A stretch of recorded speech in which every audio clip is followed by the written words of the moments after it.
النهاردة معانا أداة من أدوات الذكاء الاصطناعي، وهي استنساخ الأصوات وتقليدها، وكمان تحويل النص المكتوب إلى كلام مسموع بصوت أي حد ممكن تتخيله من المشاهير، زي ما أنت سامع دلوقتي صوت محمد صلاح. السلام عليكم واهلا بيكم في فيديو جديد. الموقع اللي هتدخل عليه هتلاقيه في الرابط اللي موجود في الوصف او التعليق المثبت، وده هيبقى شكله.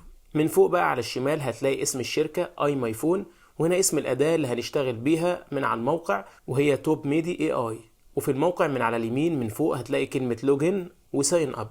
وطبعا لو انت مسجل حسابك قبل كده هتدخل من هنا، ولو اول مرة هتخش تعمل حساب عادي جدا وتتابع بحساب الجيميل بتاعك بشكل سهل وبسيط. نيجي هنا ونشوف الموقع بيتكلم عن ايه. اول مجموعة ادوات هنتكلم عليها هي الفويس اوفر تولز اللي ليها علاقة بالصوت، وهنا اول واحدة معانا تكست تو سبيتش اللي هي تحويل النص المكتوب لكلام مسموع بأي صوت تختاره. تاني اختيار معانا اسمه ال AI Dubbing اللي هو دبلجة الصوت، وبعد كده من كلام متسجل أو بنقوله لكلام تاني بصوت مختلف أو بلغة تانية مختلفة. وبعد كده معانا عزل الصوت، وأخيرا استنساخ الصوت. ومعانا بعد كده أدوات الصورة زي الأولى. هنا معانا ووتر مارك ريموفر، ودي بتشيل من خلالها العلامة المائية اللي موجودة على أي صورة.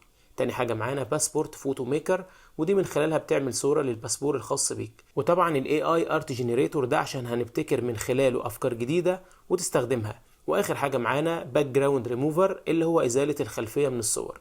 دي واجهة الموقع اللي بتعتمد كليا على الذكاء الصناعي، وفي منها حاجات مجانية وحاجات تانية مدفوعة. وطبعا انت هتجرب بنفسك وتشوف ايه اللي ممكن تدفعله وممكن ايه اللي تستخدمه مجانا. ادخل وجرب براحتك. كده انا بعد ما سجلت دخول بقى هتلاقي هنا عندك صورة البروفايل الخاصة بيك. هندخل على اول اداة من كلمة AI Tools اللي هنا اللي هي Text to Speech. هنعمل ترايت ناو محاولة دلوقتي. هنا بيقول لك الرجاء ادخال النص. هنكتب بقى اي حاجة تخطر على بالنا عشان نشوف بيشتغل ازاي. انا كنت ناسخ النص هنضيفه، وزي ما انت شايف مكتوب لو عجبك الفيديو ده ما تنساش تعمل لايك، ولو جديد معانا اشترك في القناة. هنشوف بقى نختار الصوت اللي هنستخدمه ونسمع من خلاله الكلام ده. هنضغط على الصورة اللي موجودة فوق دي، وهنا هيفتح لك قائمة كبيرة بأصوات فوق ال 3200 صوت. أنا مثلا هختار الصوت اللي هو اسمه ماركوس ده وأعمل بلاي للصوت. Are you looking for the perfect voice? Then I'll be your best choice. تمام، هنختاره، ومجرد ما نختاره هيظهر لك قائمة جديدة كده موجودة على الشمال. هنا بيقول لك حدد اللغة أو لكنة الكلام. طبعا أنا هنا عاملها عربي مصري. بعد ما تعمل عربي هتدوس تجربة صوتية، وبعد كده تسمع الصوت هيقرأ لك الكلام باللغة العربية زي ما هنسمع دلوقتي. لو عجبك الفيديو ده ما تنساش تعمل لايك، ولو جديد معانا اشترك في القناة. جميل، الصوت 100 والكلام تمام كأن حد حقيقي بيتكلم.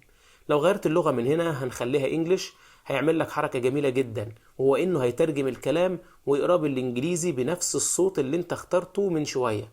هنسمع كده ونشوف. If you like this video, don't forget to like it. And if you are new with us, subscribe to the channel. تمام، ده بالظبط، حتى الترجمة دقيقة 100%. بتقدر من علامة التنزيل اللي جنب كل صوت تنزل الصوت اللي انت اخترته عشان تستخدمه فيما بعد في فيديوهاتك او في اي حاجة تانية انت عايزها.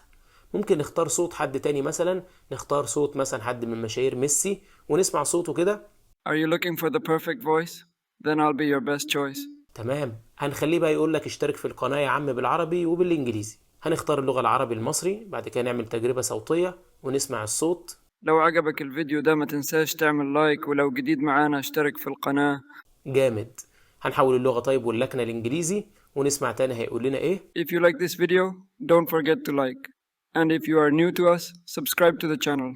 طبعا واضح جدا الصوت قريب قد ايه، والأحسن من كده كمان انه حول الكلام اللي بالعربي لكلام صحيح 100% بالانجليزي. دي كانت الأداة الأولى. ندخل على الأداة التانية اسمها AI Dubbing، وهي خاصة بالدبلجة. وبعد ما تدخل عليها هتظهر لك الصفحة دي. معاك اختيار من الاتنين، الصوت اللي انت محتاج تدبلجه يا اما ترفعه في هيئة فيديو او هيئة صوت، او ممكن تجيب له لينك من اليوتيوب او من التيك توك او من اكس اللي هو تويتر سابقا، وتحط اللينك ده وهو هيقوم بالواجب.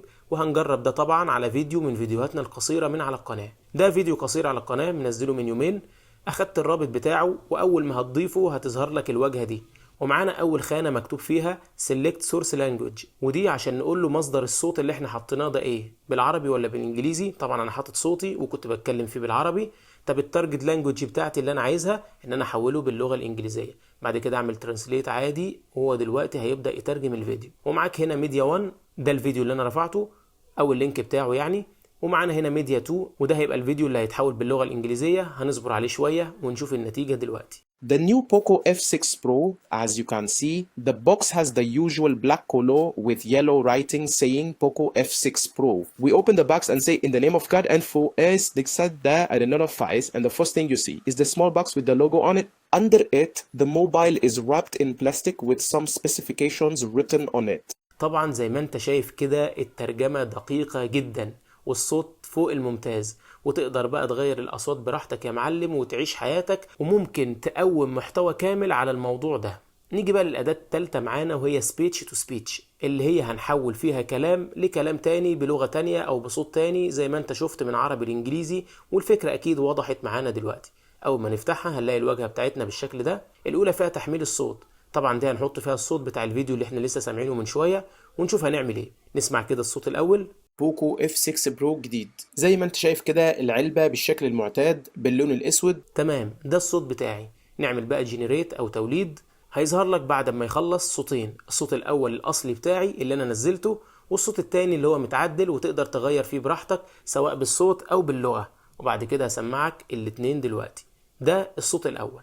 بوكو F6 برو جديد، زي ما انت شايف كده العلبة بالشكل المعتاد باللون الأسود بالكتابة الصفراء اللي عليها. وده الصوت بعد التعديل.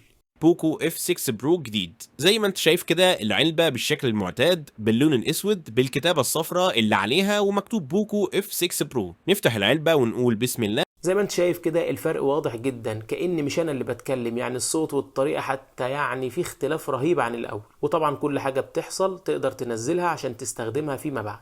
نيجي بقى للأداة الأخيرة معانا وهي استنساخ الصوت، وهنا معانا 3 اختيارات. يا اما نجيب ملفات من بره وده اللي هنستخدمه ونرفع الصوت بتاعنا عشان خاطر يتعرف عليه، او صوت اي حد مش موجود على التطبيق، او انك تقرا شوية نماذج عشان ياخدوا صوتك ويعرفوا يستخدموه فيما بعد لو عايز تعمل بصمة صوت خاصة بيك. الطريقة الثالثة بتصمم الصوت من اول وجديد بطريقة عشوائية ومختلفة، يعني تختار الصوت اللي ممكن يعجبك. اول حاجة بقى نختار تحميل ملف فيديو طبعا او اوديو، وهنا هياخد منه الصوت براحته. طبعا هنا انا هعمل لك صوت محمد صلاح اللي بدأنا بيه في الاول. كده انا رفعت الصوت ونشغله عشان نتأكد. It's not always easy to speak in time like this. There has been too much. الصوت كده مظبوط. هنضغط على ابدأ النسخ وهو هيبدأ كده يحفظ الصوت ده عنده.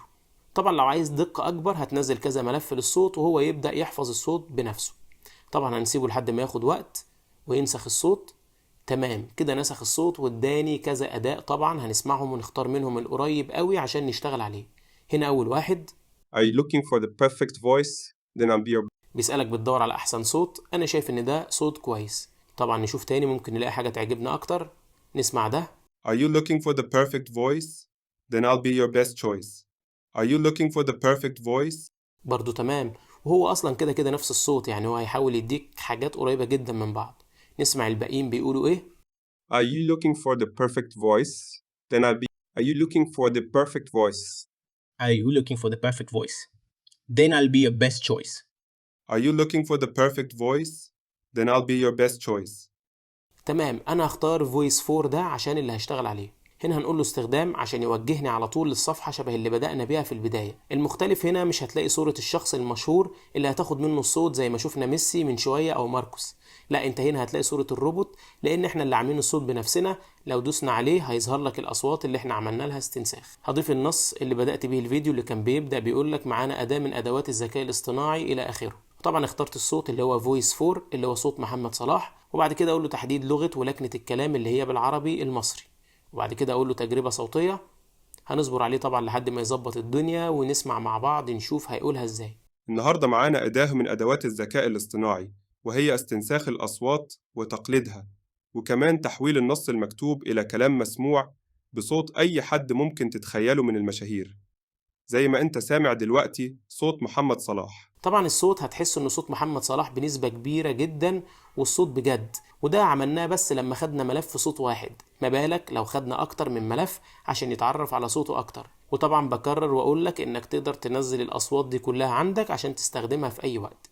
دي كانت كل حاجة عن فيديو النهاردة وعن أداة النهاردة اللي أنا شايفها عملية جدا جدا، وممكن أصلا الناس تستخدمها وتبني عليها قناة من الأول وجديد وتشتغل عليها بكل اللغات مش عربي وإنجليزي بس. عشان كده الأداء فوق الممتاز. وكمان تقدر تشوف أسعار الأدوات دي وإيه الخطط السعرية اللي أنت ممكن تستخدمها من خلال الروابط اللي هسيبها لك في الوصف أو التعليق المثبت، أو ممكن تدخل على الموقع بتاعهم وتبدأ تشوف إيه اللي يناسبك، مع العلم إن في خطط تانية مجانية هتستخدمها وهتستفيد منها بشكل يومي. عشان كده لحد هنا أكون وصلت لنهاية الفيديو، وأقول لك في النهاية شكرا على المشاهدة، وشكرا 43,000 مشترك. مع السلامة.